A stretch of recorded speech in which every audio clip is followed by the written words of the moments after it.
All this being said, we're going to start off the electric bass guitar with the G2 string.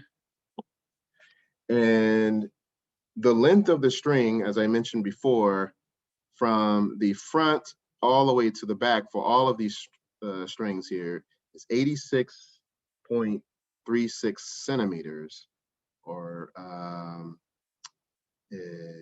34 inches total. So the length of the string, I'm just gonna, do this, 86.36 centimeters. And then once we have that, what we have to do is use the wave speed equation to get the speed of each string, because the speed of each string is gonna help us locate where each note's gonna be. And how we do that is use the formula that we had last class, speed of the string, frequency times wavelength. And we've already calculated that the wavelength is going to be 2L. So it's going to be frequency times 2L. Right? Or we could rearrange that in terms of this guy here is to say that we can just rearrange it, make it look a little nicer. 2L naught F1, and it's the same thing. All I did here is to say it's nomenclature. So L naught just means the length of the entire board. I just took the symbology from another text, but it's the same thing, just 2L, L naught. It's the reference length. That's all it is. So 2L naught F1. F1 is our first tone. Our first tone in question is the G, the G note. So if we look on our musical note sheet, we have G2. We see that the frequencies are in the rightmost column. And we see that the frequency for G2 is 97.9989. Well, we're going to round that up to 98.00. It's roughly 98 hertz, because frequency is measured in units of hertz, right?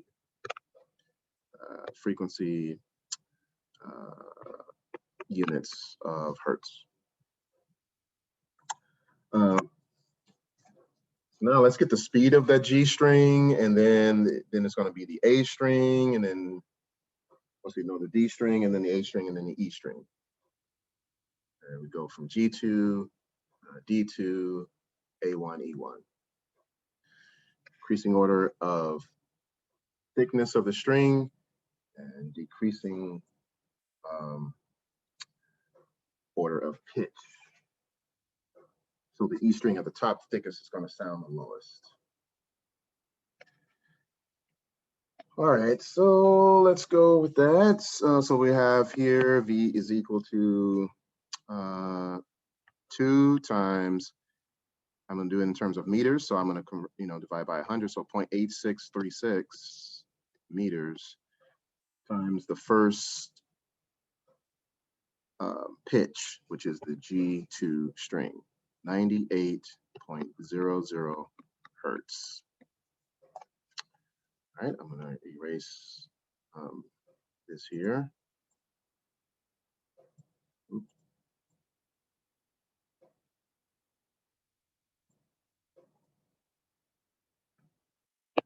Okay, that comes out to be roughly 169.3 meters per second. Now we're going to use that. Of course, there's going to be more digits behind that. So we're going to use for this for all the speeds. I think we're going to have just 4 sig figs to keep things simple. I think we can get away with that.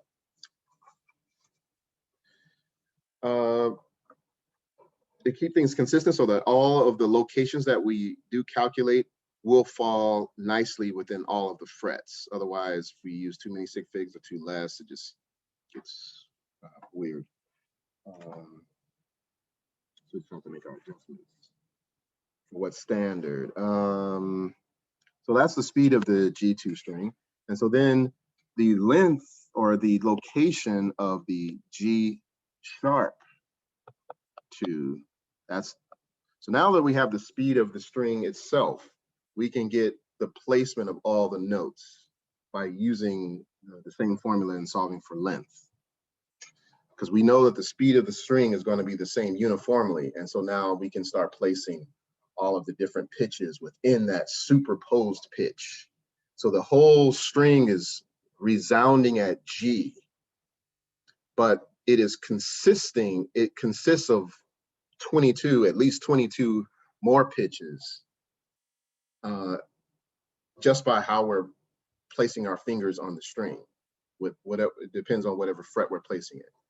So something very useful, something very analogous to this would be like a Fourier transformation of a radio broadcast signal. Say, for instance, you're sounding from a radio station, I don't know, 640 AM radio, whatever the talk radio station is. There's a broadcast signal that's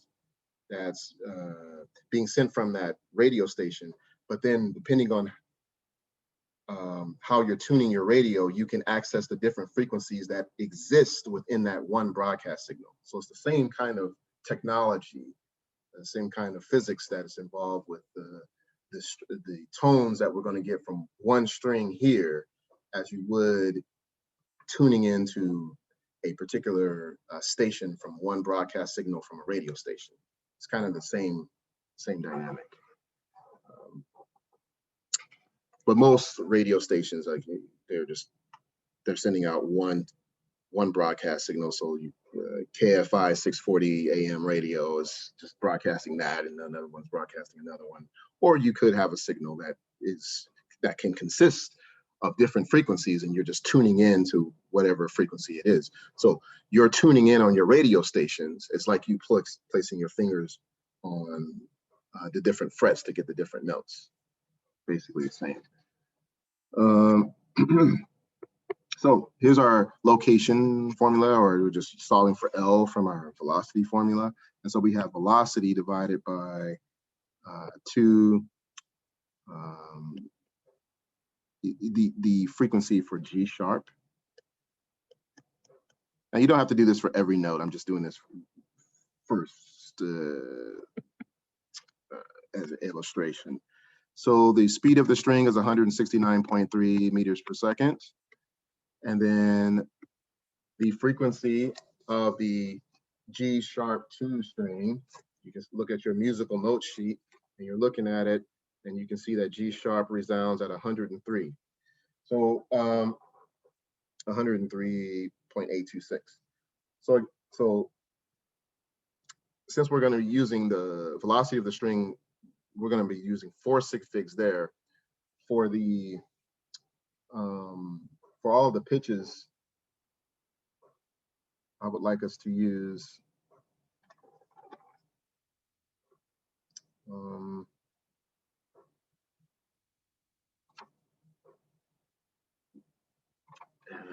about 4 sig figs. I'm going to do the calculation with 3 first of all, and then I'll check it, because we have to have some order of consistency, like I said before, in order to make sure that all of the notes that we're calculating fall within each fret, or else we have a major problem. So 2 times 103,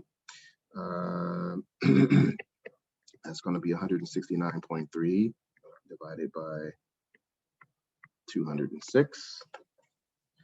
And that comes out to be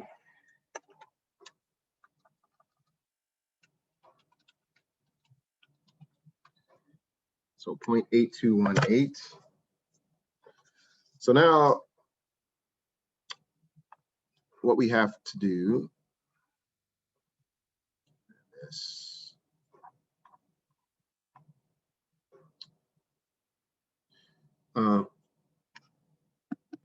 it's going to be 0.8218. And the reason why I'm using 4 is because the length of the string itself is going to be 86.3. 36 or 0.8636. And so I'm going to take the length of the string, the entire length of the string, 86.36, and subtract that from this length.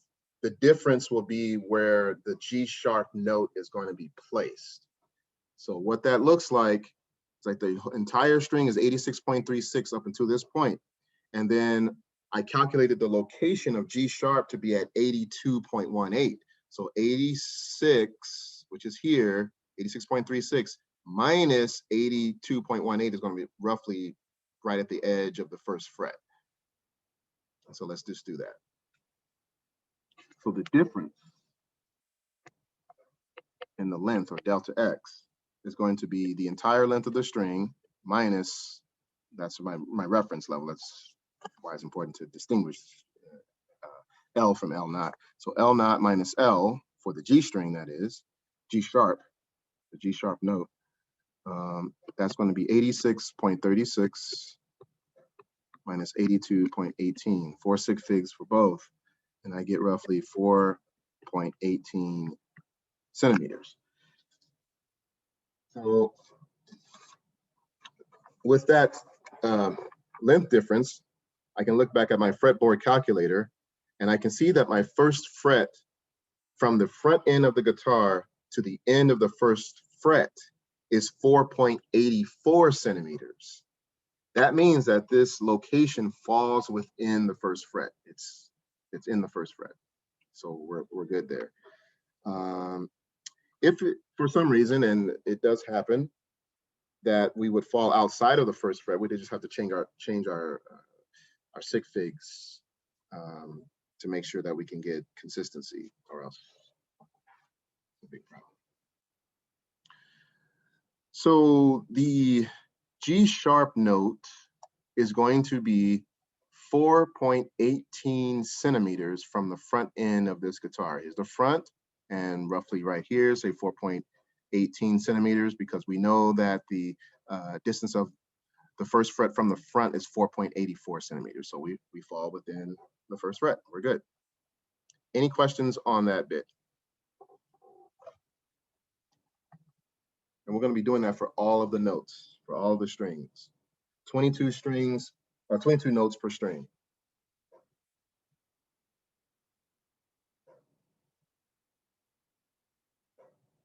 It's 88 notes, but for our cases, it's not going to be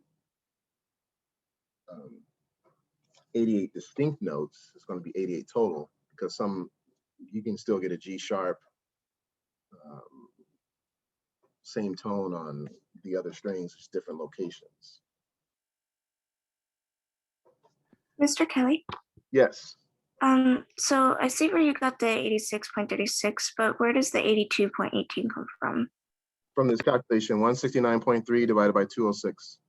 That's right. Okay, thank you. Yeah, because right here, I'm trying to figure out the location of G sharp. And the next one will be A, and so forth. You guys will be doing that. We're not going to do that all together. You guys can do that in groups and stuff. But I'm just going to give you the baseline. So the next note up would be A2, then B flat. You just keep going all the way up and for 22 notes. You know you're doing it right if your last note is F4, right? You can see F4 on the table is note number 45. Count yourself and make sure that all the notes fall within the range. So for example, when you calculate for A2, you're going to see that the location is about 8.76 centimeters. And that's good because the distance of the second fret is 9.41, so it falls within.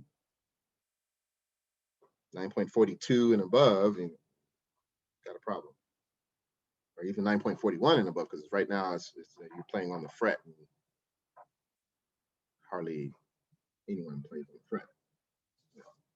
I would guess, because you want to play within the fret so you can sound that note properly, or else now you have an interference when you put your finger on the fret and you're trying to pluck that note, you're probably going to get the note's probably going to be smeared a little bit because you're going from one note to the next by placing your finger right on the fret.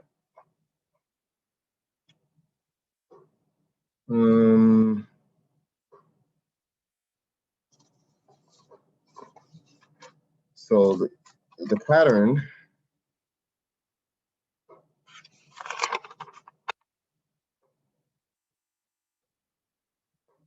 I would say for the most part, with your pitches, yeah,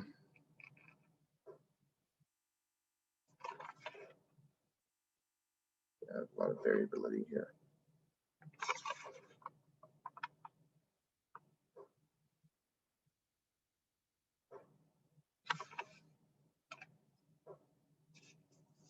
I would say if you can, at most use 1 sig fig after the decimal. So I'll do one more calculation like A2, and then you guys can take off and do some other ones on your own. So the second note on the G2 string would be the A2 note. And I'm just going to be using the same formula. L is equal to V over 2 times the frequency in question, because that all comes from this formula. I'm solving for L. L is going to be V divided by 2FL.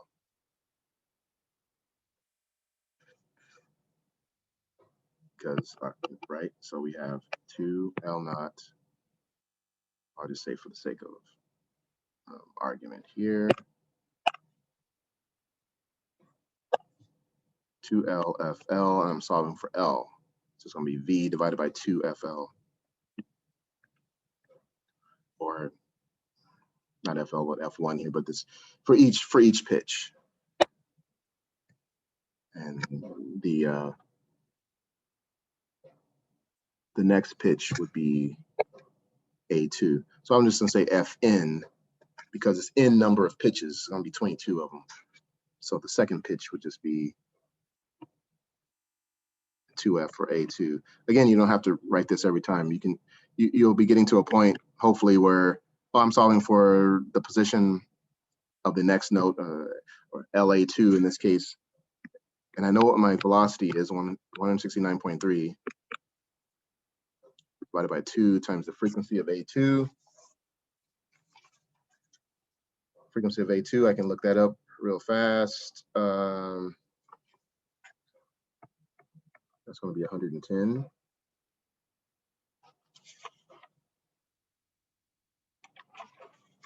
And I just solve this out, 169.3.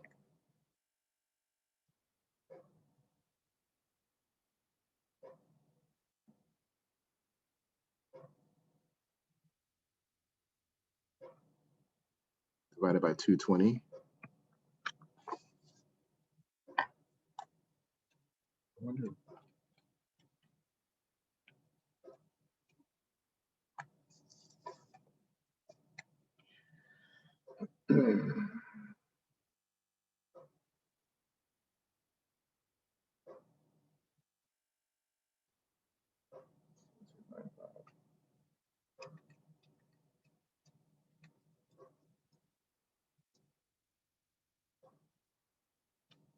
Yeah. As you can find out, this is why we have to, we may have to make slight adjustments. Hopefully, for the most part, it should be rather consistent. But if I just did this division here, I'm actually glad I did this one with you. 169.3 divided by 220 gives me 0.7695. You should have gotten that. And that's all fine. This is calculation. But when we go to get the difference in the distances here,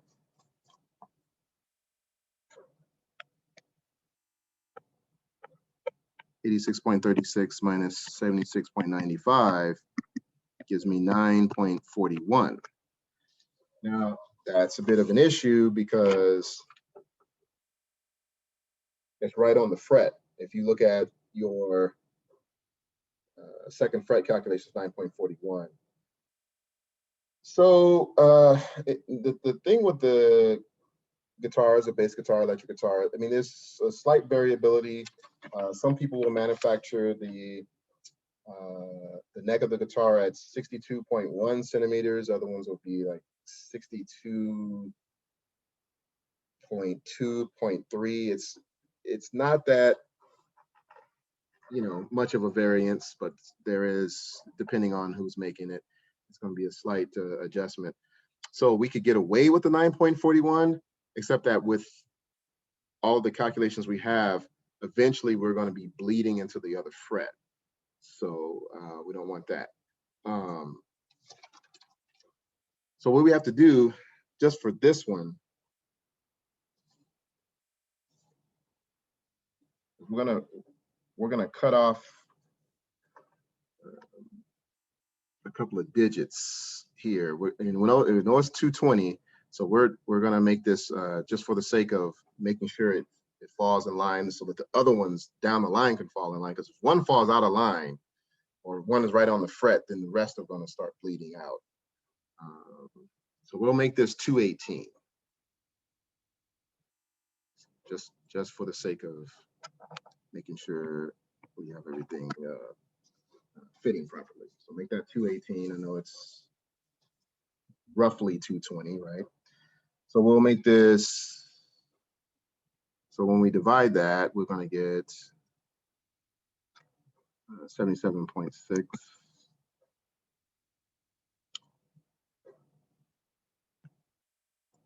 And that becomes 0.776. And so when we do this in terms of centimeters, it'll be 86.36 minus 77.6 centimeters. And then we get, oops.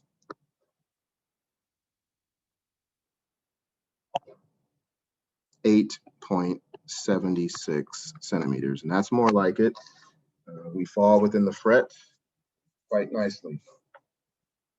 And so I'll tell you the other ones, if you have to make any adjustments, it doesn't look like, I think that was the only one that we had to play around with.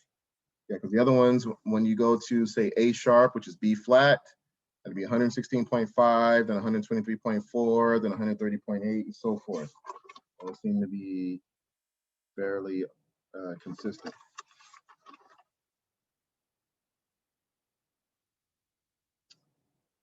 Like I said, depending on what standard you use, because there is all kinds of websites that will do these fretboard calculations, and some of them are off by, or they adjust it by a half a centimeter. You know, like this particular guy who makes a lot of guitars, a lot of musical instruments, his frets end at 62.1. There's another fretboard calculator in like 62.5, still 60 in the 62, 63 area, but some variance, and that makes for your calculations. Your string is just a little bit longer, your fret is just a little bit wider, so that your calculations based on these pitches can fit even neater. But it really doesn't matter where the note is in the fret, you're still going to sound the same note. It's just that if you go past a certain point and start the speed of the wave changes just a bit for your, relative to your finger placement. The wavelength changes just a little bit, and so therefore your pitch is going to change, and so it gets all crazy there.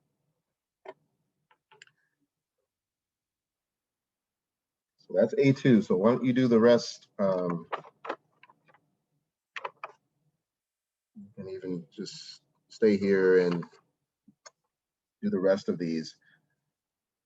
Let's see if we can get all 22 today. We have about 30 minutes, just about.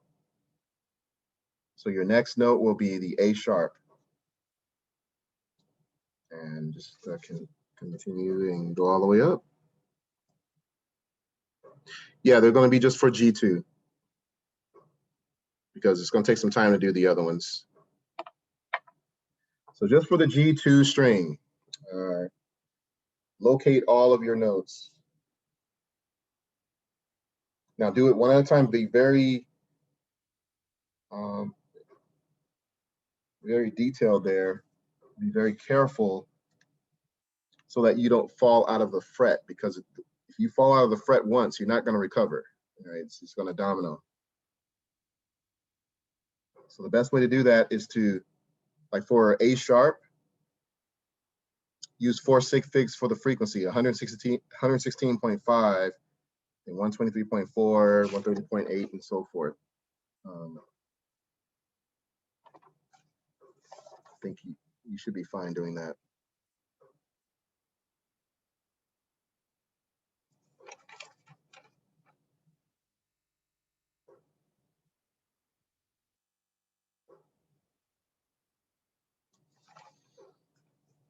Okay, that's gonna be